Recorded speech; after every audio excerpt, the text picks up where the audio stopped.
Sügaval nõukogude ajal Kristiinesse Haraka 7A kinnistule rajatud vana katlamaja koos korstna ja kütusehoidlaga seisis aastaid kasutuseta ning ähvardas lekkima hakata. Aktsiaselts Tallinna Soojus leidis, et hoone tuleb kiiremas korras kõrvaldada ja tänaseks on lammutustöödega ühele poole jõutud. See ei olnud veel lekkimas, aga kuna tegemist oli juba niivõrd vana ja aastaid näinud ehitisega, siis oli see mõistlik korda teha ja see jama siit ära likvideerida. Ja nüüd ongi siin Haraka tänav 7 aadressil täiesti tühi plats ning muidugi kipub tekkima küsimus, mis siia asemele võiks tulla? Ну, для детей может что-нибудь, потому что к нам ходят гулять местные дети. А можно было им площадочку сделать. See 1400 ruudune kinnistu asub kooli ja lasteaia vahelisel alal.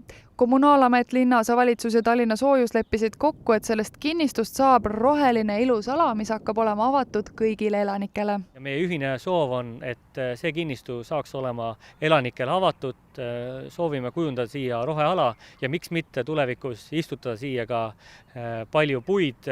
See on kõik selleks, et arendada edasi Kristiine linnaosa rohelisust, hoida seda rohelisust ja väärtustada. Juunikuus ta juba on haljastatud ja muru siin kasvab, kas siia hiljem tulevad ka marjapõõsad, pirni või õunapuud. See on arutuse kohta, aga kõige tähtsam on see, et siia mingit pilvelõhkujaid ega tornelamuid ega midagi sellist, mis elanikke häiriks või seda liikluskoormust tõstaks, seda kindlasti ei tule. Tuleb see kogukonnaaed, viljapuudaed või miski muu taoline, see on kõik veel arutluse all, kuid selge on, et juunikuus on Kristiines veel üks avalik roheala juures.